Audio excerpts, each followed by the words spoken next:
Programa Visão Espírita. Apoio: Livraria Espírita Guilom Ribeiro, América Chaves Seguros e Precision Hospitalar, distribuidora de medicamentos.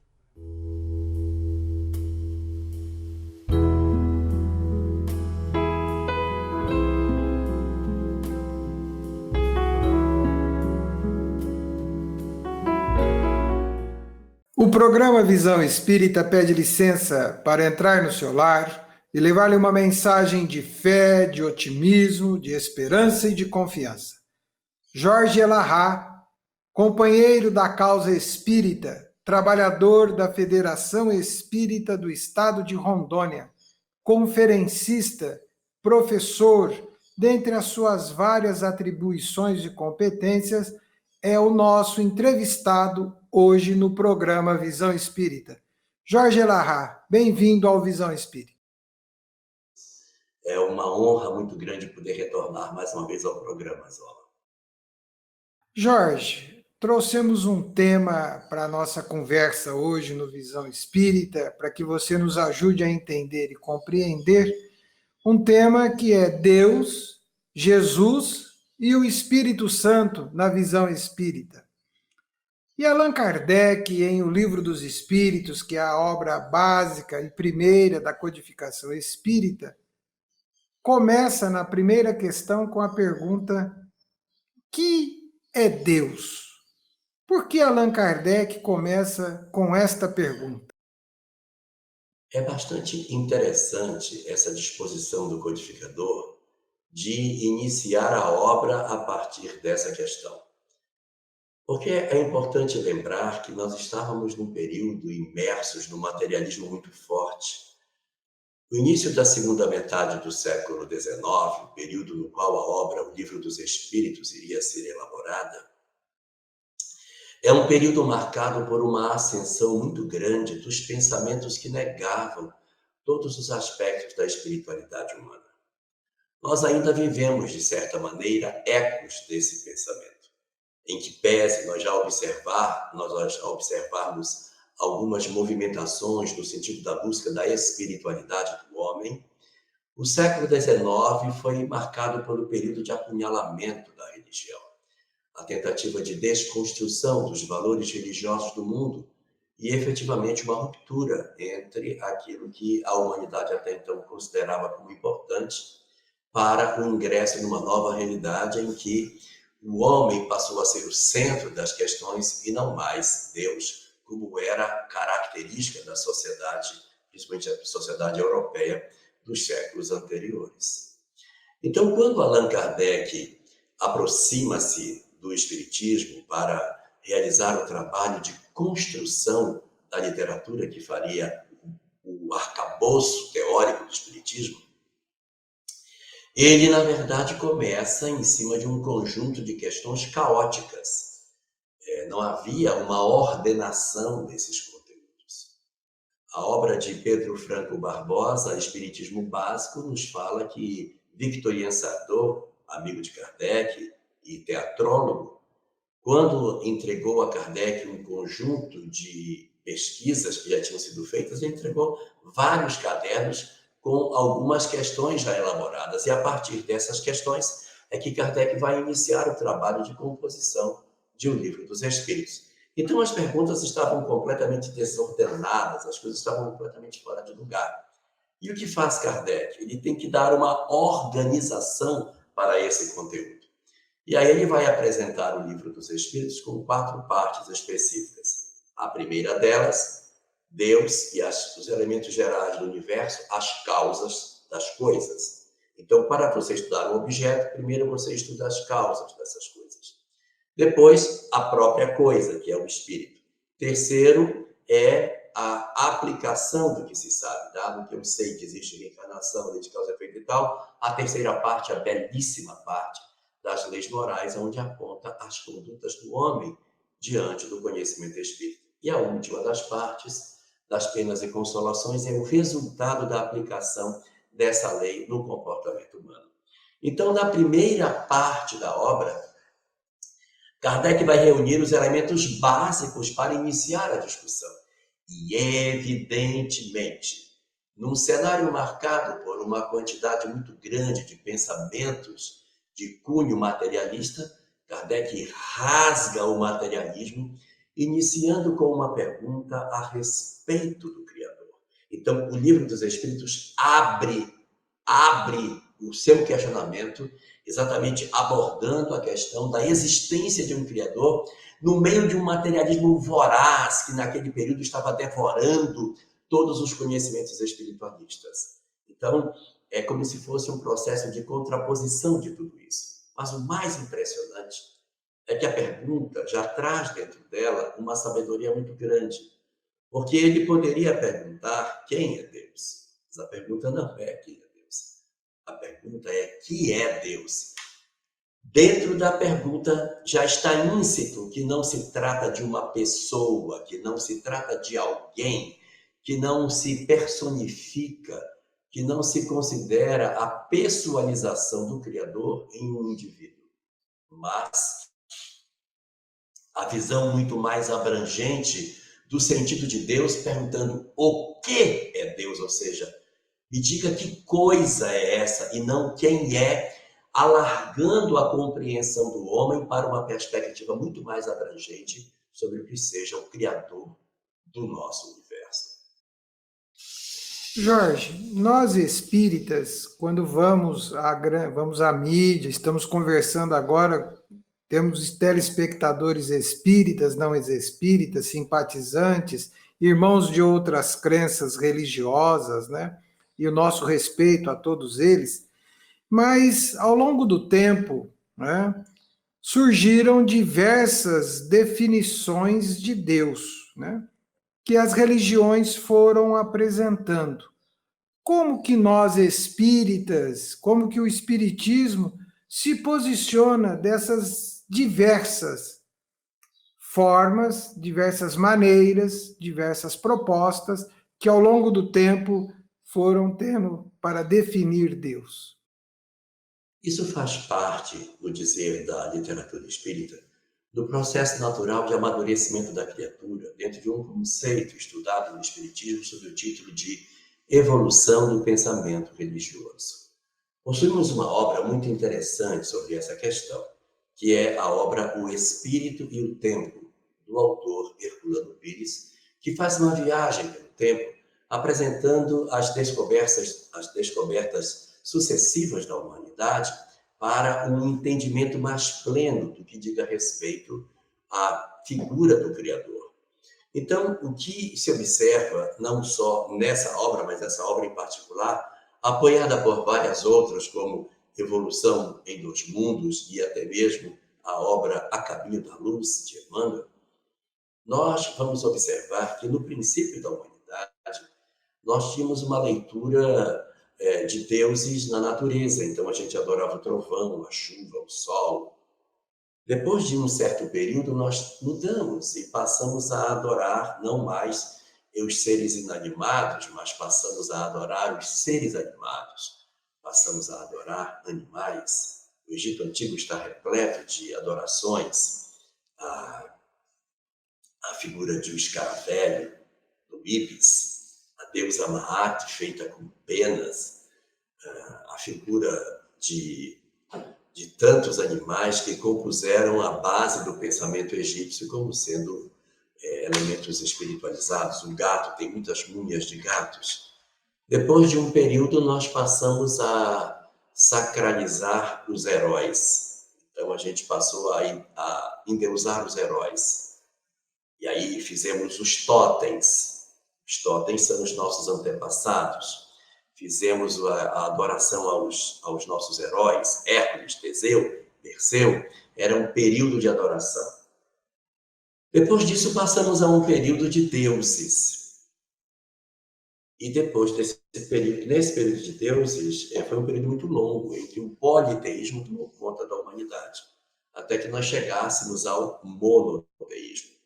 Mas na transição do politeísmo para o monoteísmo, há uma passagem no meio. Porque a gente não saltou de politeísmo imediatamente para monoteísmo. Existe um período da história chamado de período de enoteísmo. O que é o enoteísmo? É a crença em vários deuses, mas eu só adoro um. Eu digo assim, tem vários, mas eu só cultuo um. Essa é a transição entre politeísmo e monoteísmo. E onde a gente encontra o enoteísmo? Enoteísmo com H. H-E-N-O. Então, o enoteísmo ele foi muito presente na cultura judaica. Ué, mas os judeus eram monoteístas. Durante um tempo foram enoteístas. Observe que ele diz assim, porque o Deus de Israel vai vencer o seu Deus, porque o Deus de Israel é maior do que o seu Deus. Então tem mais de um. Eles não diziam, gente, Deus é um só. Não, o Deus de Israel, o nosso Deus poderoso vai vencer o Deus dos egípcios. Então, isso é uma característica de transição de poli para monoteísmo nesse período de Eno. Hoje é muito claro que a gente, na verdade, está numa condição de monoteísmo. E aí existe uma questão bem interessante sobre isso, que é o seguinte, por que motivo a gente pode considerar que o monoteísmo seja a verdade se todos os povos eram politeístas? Se todos eram poli, só tinha um mono, não era razoável que o certo fosse todos e não só um estar certo? Mas a resposta está no seguinte, se você for olhar, nem existe povo politeísta na relação de Deus. Existe um Deus criador e os outros são deuses guardadores. A gente chama de deuses, mas não são deuses, são guardadores.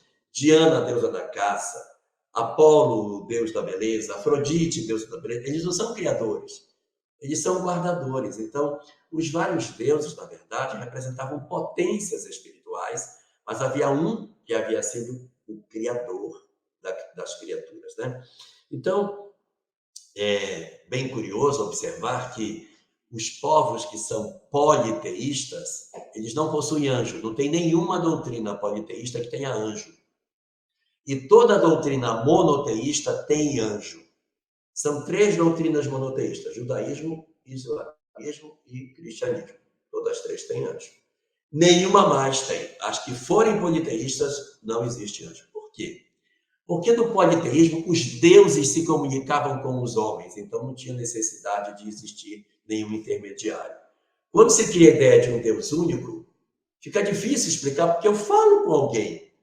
Eu vejo que o cara vem e fala comigo. Eu tenho uma comunicação, o cara entrou pela janela e falou comigo. Mas só tem um Deus. Então vamos ter que criar um negócio aí para justificar. Aí foi quando se criou os anjos com asinha para eles entrarem, saírem, para encaixar no ideário humano.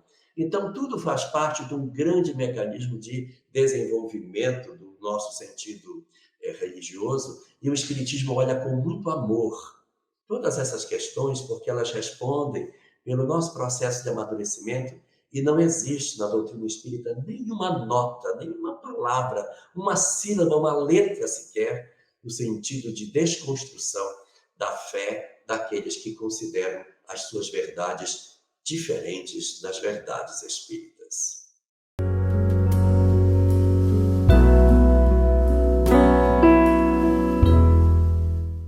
Programa Visão Espírita. Apoio. Livraria Espírita Guilom Ribeiro.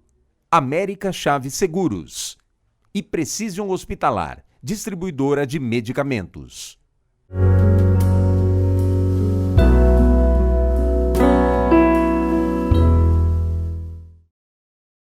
Jorge, você trouxe à tona reflexões valiosas que talvez muitos de nós não tenhamos feito ao longo de um tempo, né? Essa explicação dos anjos, né? E dos deuses, fica muito claro a compreensão das adaptações, né? Que foram feitas. O Espiritismo, ele tem proposta ou faz parte das escolas teológicas que se apresentam e que estudam Deus? O Espiritismo está envolvido em alguma dessas escolas, Jorge?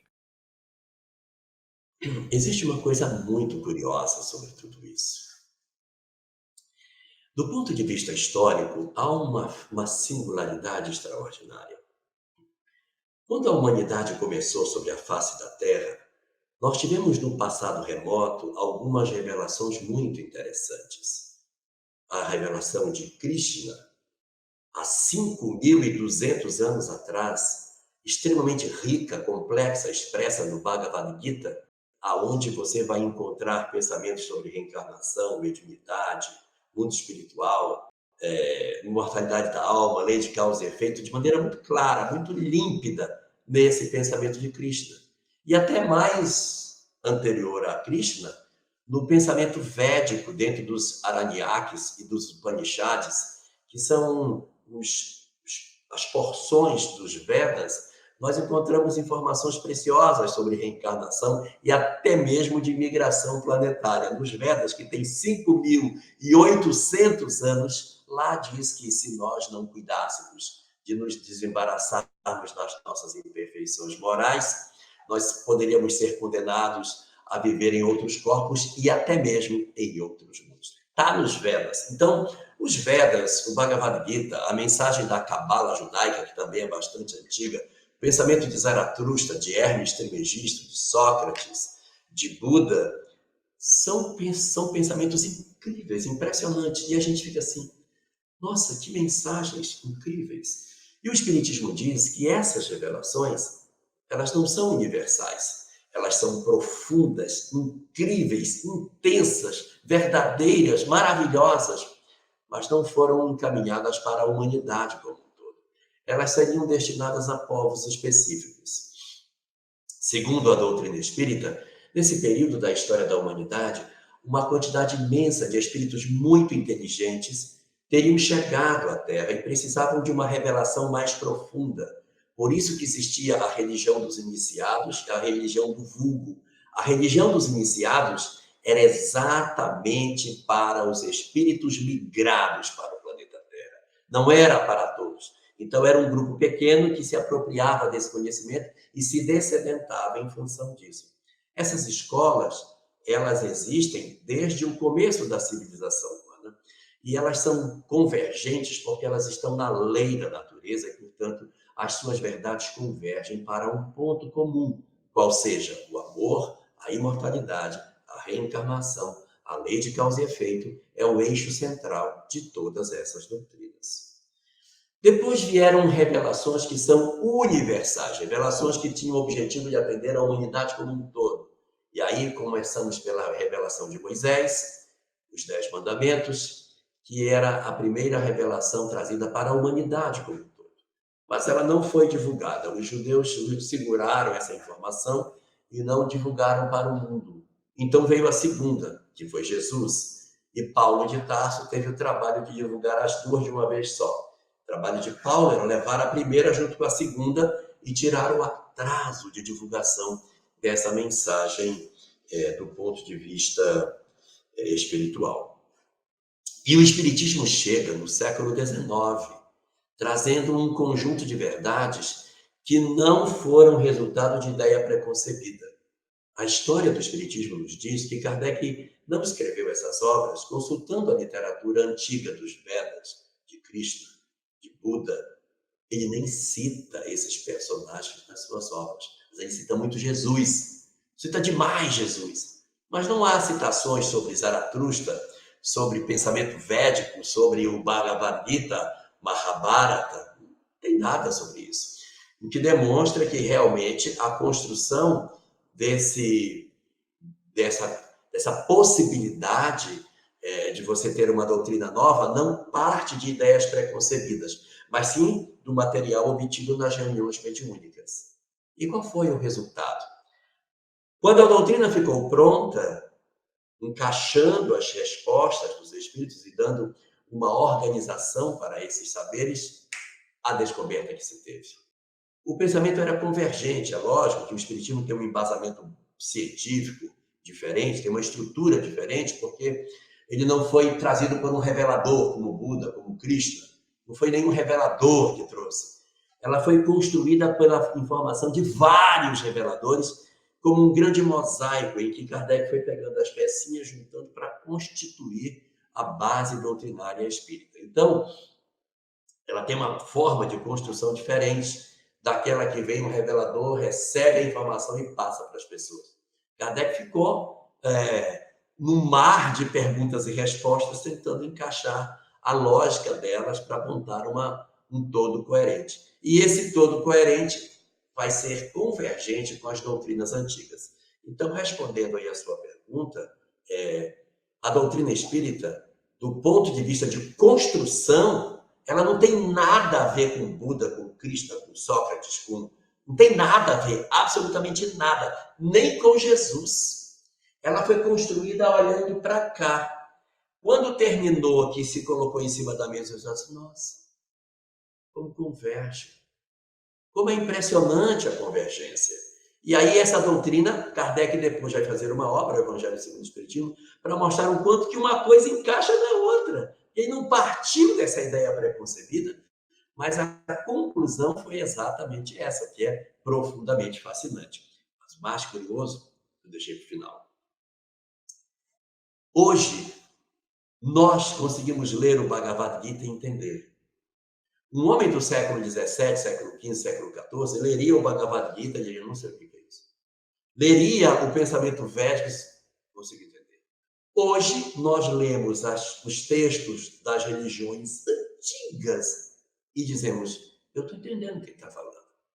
Eu sei o que ele fala. Por exemplo, vou lhe dar um exemplo. No Bhagavad Gita, no canto 2º, no verso 22, Krishna diz assim, da mesma forma que o homem troca de roupa, o espírito trocará de veste, tantas vezes quantas se fizerem necessárias, até alcançar a perfeição.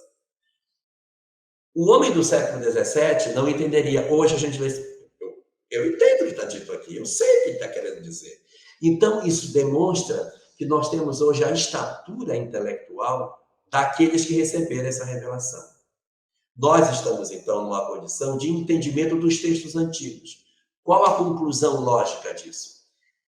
Nós estamos no patamar espiritual dos espíritos que migraram para a Terra no passado. Lógica conclusiva. Sim, nós estamos na transição planetária. A prova de que nós estamos na transição é que nós temos hoje a estatura para ler os textos dos que migraram para cá. Se nós somos hoje capazes de entender o que eles entendiam, nós estamos na mesma condição, mais ou menos, daqueles que aqui chegaram. Então, o fruto está maduro para a colheita. Quando se fala que estamos na transição, é porque existem instrumentos que nos garantam compreender que, de fato, isso esteja se dando.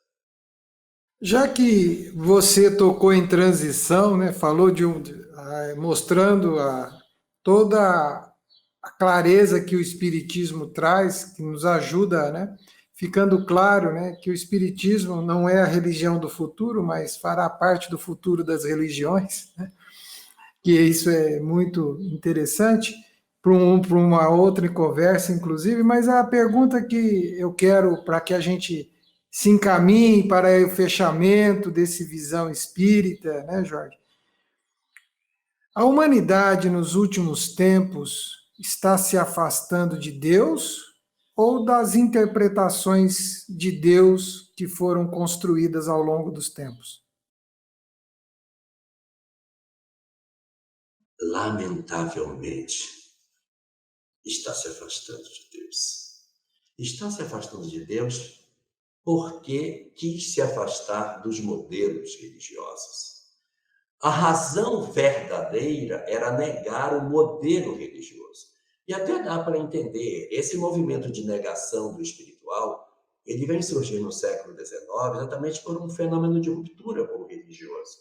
Essa ideia ela acaba acontecendo, na verdade, no finalzinho do século XVIII, na Revolução Francesa.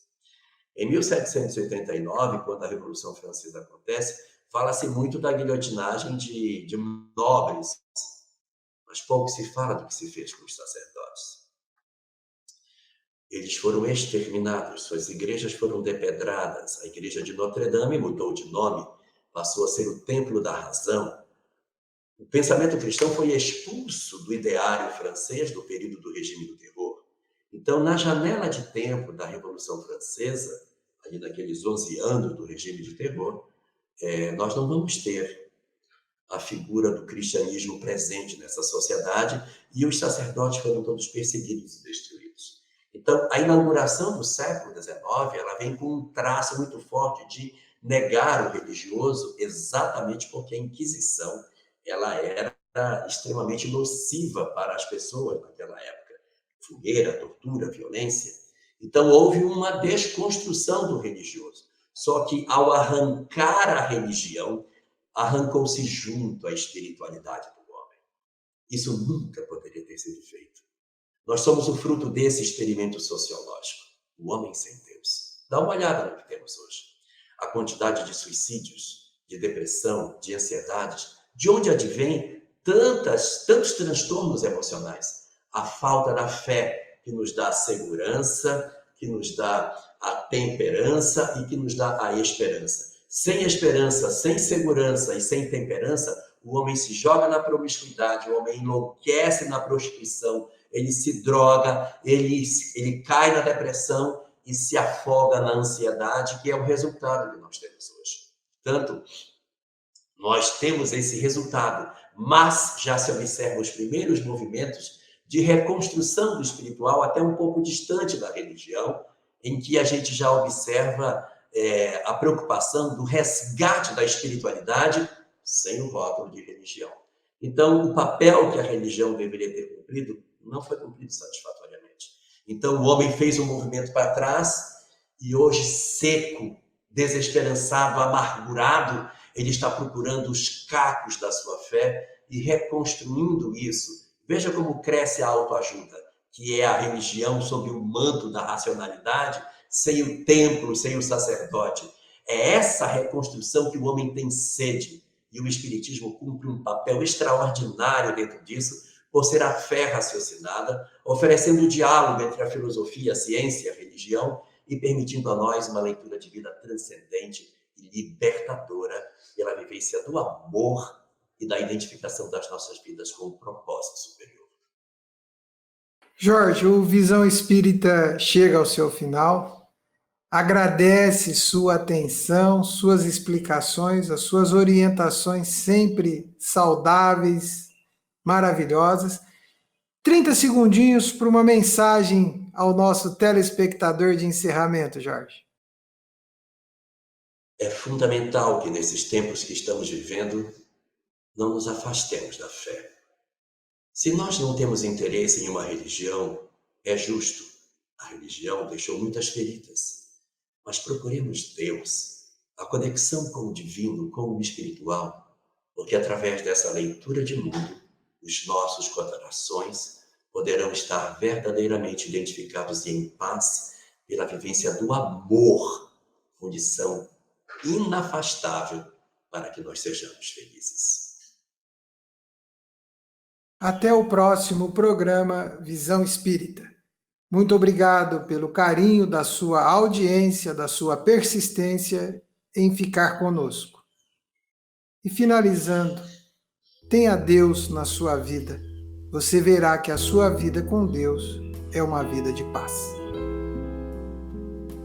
Até o próximo Visão Espírita.